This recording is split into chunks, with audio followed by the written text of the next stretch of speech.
gente, tudo bem? Hoje eu vim fazer um vídeo falando um pouco mais sobre como foi tudo, desde a gravidez até o momento da cesárea, o porquê que a gente teve que fazer essa cesárea com 33 semanas, porque o Joshua nasceu prematuro e a saída dele da neonatal também. Eu vou mostrar pra vocês alguns vídeos que eu fiz quando ele saiu, tanto da neonatal quanto do hospital, e veio pra casa. Desde o início, quando a gente começou a tentar engravidar, sim, o Joshua foi planejado, a gente teve um ponto que a gente iniciou, vamos ter um filho agora. Sempre foi um sonho, desde o casamento a gente sempre sonhou ter filhos, mas teve um ponto de partida, porque eu, desde pequena, quando tive a primeira menstruação, já descobri que eu tinha ovários policísticos. Então, desde os 12 anos eu faço tratamento com anticoncepcionais para prevenir que esse cisto aumente de tamanho e corra o risco de eu ter que retirar um dos ovários ou os dois, algo assim. Sempre fiz o tratamento certinho para regular, para deixar tudo ok, não ter nenhum dano, e sempre deu tudo certo. E eu nunca tive menstruação. Então, quando a gente decidiu parar de tomar um anticoncepcional, aconteceu alguns imprevistos, né, umas consequências por conta da minha parada de tomar um anticoncepcional, principalmente porque eu parei sem informar nenhum médico, sem estar passando por um ginecologista, né? Mas assim, quando a gente parou, eu comecei a ter muitos sangramentos quando eu parei de tomar um anticoncepcional.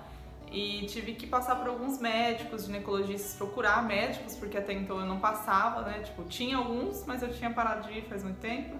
Então eu tive que ir em outros, procurar outros médicos que eu me adequasse e tal, e que descobrissem qual era o meu problema. Então a primeira médica que eu fui, ela me informou que provavelmente eu não poderia engravidar de forma natural, sem tomar algum remédio, um medicamento que influenciasse, ajudasse, né, a ovular, por conta do ovário policístico, né? Então a gente iniciou esses tratamentos, só que eu sou meio assim, né?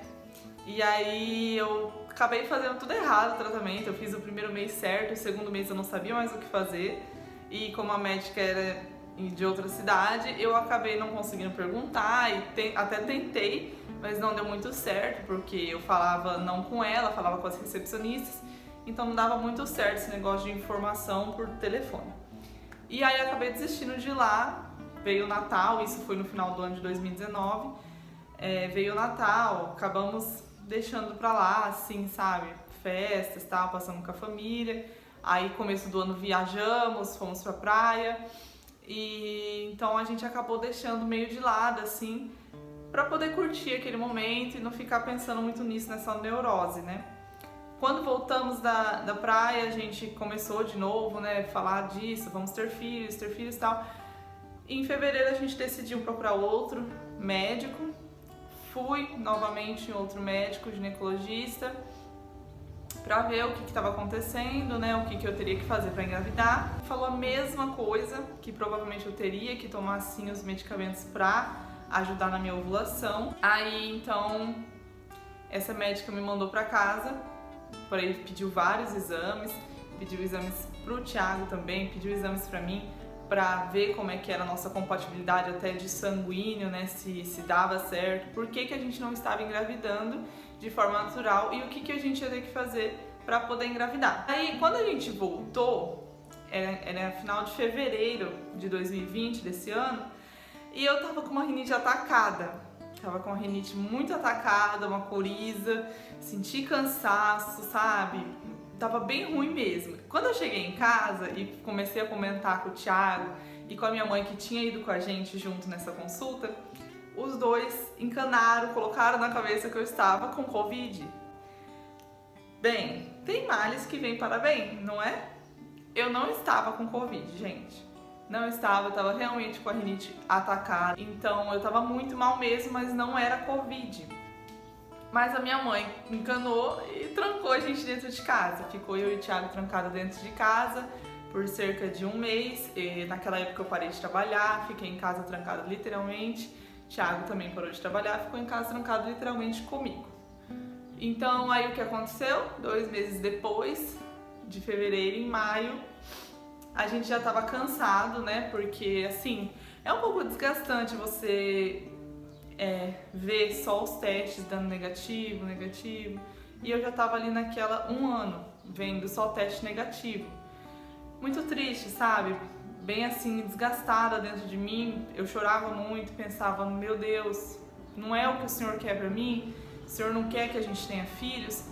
Eu ficava pensando assim, se tá tendo tanto empecilho, né? Se não deu certo a primeira médica, não deu certo logo após que eu parei de tomar o remédio, não deu certo com a segunda médica, veio esse negócio da pandemia, a gente teve que ficar trancado. Se não tá dando certo, será que é o Senhor, sim, sabe? Mandando uma resposta, falando, olha, não é pra vocês terem filhos. Então assim, eu coloquei aquilo no meu coração, sabe, na minha cabeça, e eu tinha convicção que Deus não queria, sabe? E daí eu comecei a lembrar que eu sempre tive muita vontade de adoção. Eu sempre tive vontade, o meu coração queima muito por adoção, sabe? De adotar. Até quando eu e o Thiago casamos, eu deixei bem claro pra ele, eu falei assim, Thiago, eu quero adotar, um dia, eu ainda quero adotar. Então, ele concordou, tudo e tal, e eu já tava com esse negócio no coração de Deus não quer que nós tenhamos filhos, então Deus quer que nós adotemos uma criança. E eu coloquei aquilo no meu coração e martelou aquilo ali no meu coração. Aí em maio, no dia 10 de maio, que foi o Dia das Mães, um domingo, a gente acabou se reunindo aqui em casa, só eu, meus pais, meu irmão, minha cunhada e minha sobrinha e o Thiago. A gente se reuniu para um almoço, assim, de Dia das Mães, tal, comemorar. Eu, assim, um pouco triste por dentro, sabe? Tipo assim, nossa, não sou mãe ainda, mas tudo bem, amém. E aí, naquele dia, eu compartilhei com a minha família, falei assim, olha, eu tenho uma coisa pra falar pra vocês e eu quero saber se vocês vão aceitar, se vocês vão apoiar a gente. E falei pra eles, falei, olha, eu e o Thiago queremos adotar uma criança, porque no meu coração Deus não quer que nós tenhamos filhos, porque até agora nada, e tudo foi empecilho, tudo foi acontecendo pra não dar certo de nós fazermos tratamentos e tal. Então eu acho que Deus não quer. Eu acho que não é da vontade de Deus que nós geremos filhos. Eu acho que não é da vontade de Deus que nós possamos gerar filhos, né, no ventre, mas provavelmente gerar filhos espiritualmente, né, adotando uma criança, ensinando ela nos caminhos de Deus. E os meus pais, meu irmão, minha cunhada, tudo abraçaram, falaram, não, nós apoiamos. No dia seguinte fui atrás de saber, né, como que dava entrada nos papéis de adoção, onde que eu iria aqui na minha cidade para poder entrar na lista, né, no processo de adoção. E era uma segunda-feira, pós o domingo, Dia das Mães. Eu e o Thiago estávamos limpando a casa. Eu tava com muita dor nas costas, sabe? Uma dor de cabeça forte, um refluxo, eu sempre tive refluxo, já tive gastrite e já tava assim com uma ânsia de vômito, sabe? Fazia 2 semanas e pra mim tava normal, porque eu já tive gastrite. Eu falei, bom, é a minha gastrite voltando, só que dessa vez eu vou morrer. Eu lembro exatamente de eu falando isso pro Thiago, segunda noite, falando, Thiago, dessa vez eu vou morrer, porque a minha gastrite está muito forte.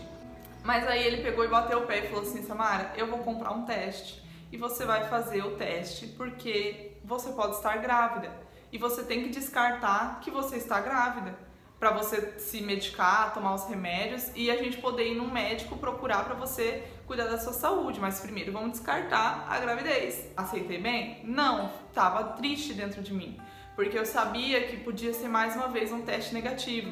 Então eu fiquei assim meio nervosa, sabe? Falei pra ele assim, Thiago, não quero fazer um teste, não quero, porque eu sei que eu vou ver de novo um negativo. Ele comprou o teste na segunda noite mesmo. Aí eu falei, bom, não vou fazer hoje à noite, não tô com cabeça pra isso, né? Manhã cedo eu faço, na terça-feira de manhã. Acordei terça de manhã de boa, ele dormindo, não falei pra ele nada, fui pro banheiro fazer aquele xixi matinal que todo mundo faz quando acorda. lembrei do teste, catei, fui lá e fiz.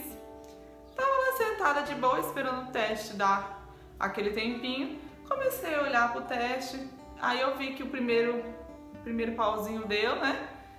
E aí eu olhei assim, na minha cabeça eu fiquei, esse pauzinho não é aí, tá muito pra baixo esse pauzinho. Aí quando eu vi me aparece o segundo. Ai, gente.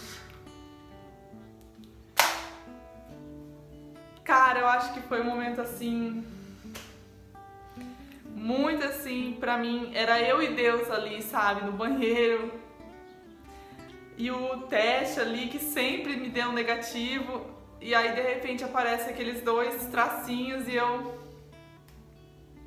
Caraca. Deus é incrível. Tá até aqui já no diário do Joshua. Com os dois pauzinhos aí, ó. Que eu guardei. Porque foi o meu primeiro teste positivo, óbvio. Pera aí.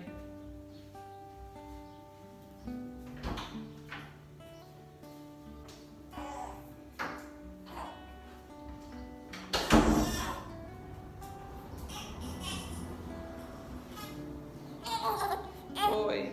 Oi. Aqui, oi. Oi, mamãe. Eu quero mamar. Voltei.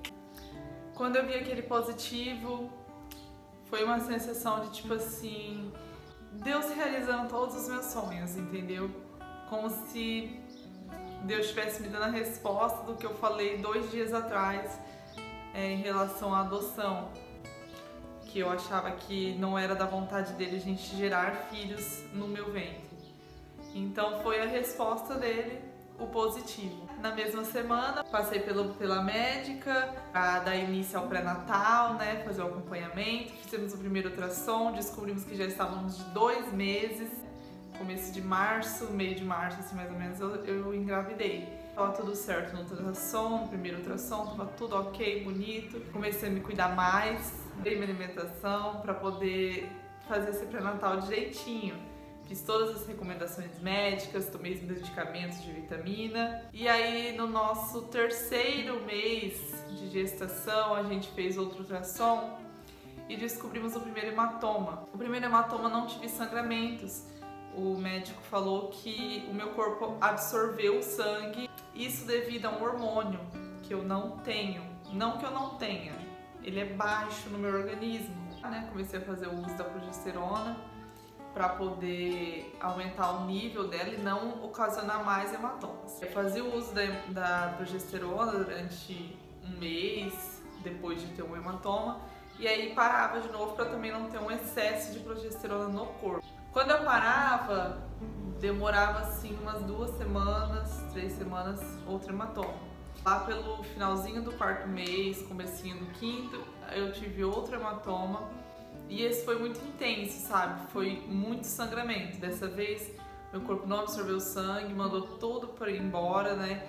Então, basicamente, eu menstruei, mas na verdade era o sangue de dentro do hematoma, né? Daquela parte que descolou da placenta, né? E aquele sangue desceu, muito sangue. Então, aquela hora assim, eu apavorei, eu assustei muito, porque eu tava grávida. Então, pra mim, eu pensei, perdi o meu bebê. Então, já logo a gente correu pra fazer um ultrassom pra ver se tinha acontecido alguma coisa, né, lá dentro com o bebê. E que, se eu não me engano, foi nesse ultrassom que a gente descobriu que era um menino. Foi nesse ultrassom que a gente descobriu que era o Joshua. Ao mesmo tempo que a gente estava apavorada, a gente ficou muito feliz por saber que era um menino, porque era o que a gente queria desde o começo. Então, fiz tudo certinho, me cuidei, voltei a fazer o uso da progesterona, fiquei de repouso. Eu não fazia praticamente nada, ficava deitada, sentada o dia inteiro. O hematoma fechou. No mês seguinte, tudo tranquilo, voltei a trabalhar de novo. Tive só mais um sangramento lá pelo 6º mês, assim, comecinho do 6º mês, eu tive outro sangramento bem pequeno, com um sangramento assim de 1 dia, que foi outro hematoma que eu tive, um hematoma pequeno. que também se fechou. Com 30 semanas, eu sei que eu acordei com muita dor naquele dia, muita falta de ar. E aí eu pensei, poxa, vai nascer. Já tava achando que era contração, né? Tava com muita dor, muita falta de ar. E aí eu tentava respirar, né, normal, pra poder acalmar. Então eu fiquei o dia inteiro sem trabalhar. Liguei pra todas as clientes, desmarquei, expliquei, falei, olha, não estou bem, passando mal, preciso ficar de repouso hoje. Fiquei de repouso aquele dia inteiro, foi um sábado. Chegou de noite, tava tudo tranquilo. Eu tinha passado o dia inteiro deitada, com dor, mas tava tudo tranquilo, sabe? Não tinha acontecido nada. Era só dor mesmo. O Thiago, eu lembro bem, ele estava lavando a área de casa e eu deitada em cima da cama e eu fui virar em cima da cama. Só virei o corpo de lado para trocar de posição e aí eu senti aquela água quente escorrendo. Mas quando eu vi não era água, era sangue, muito sangue que escorreu, assim, desceu muito sangue mesmo. E eu fiquei espantada, sabe? Naquela hora eu gritei, chamei o Thiago, apavorada, porque aquele momento também foi outro momento que eu pensei, perdi o meu bebê, agora acabou mesmo. E desesperada assim, ele me ajudou, me levantou, me levou pro banheiro, aí eu sentei, que eu já tava uma cadeira, fazia muito tempo no banheiro, porque eu já não tomava mais banho em pé. Fiquei lá me lavando, vendo aquele sangue escorrer, chorando muito, orando muito a Deus, pedindo para Deus proteger, cuidar, né, do nosso filho, que eu não tinha o que fazer. Quando você tá nessas situações, você não tem o que fazer. Naquela hora a única coisa que eu tinha era entregar tudo nas mãos de Deus, né? Mas naquela hora eu orei e falei, Deus, é seu, sempre foi seu, eu não sei qual é o propósito nas nossas vidas, mas é seu. Então eu tô vendo aqui esse sangue escorrer, pra mim eu perdi meu filho, mas o Senhor sabe o que tá acontecendo aqui dentro, então cuida dele. Saímos correndo pro hospital, fomos bem assim, com o coração assim bem angustiado, né, com medo do que estava acontecendo. A médica fez os exames para ver o que estava acontecendo, ela falou, olha, você tá em trabalho de parto.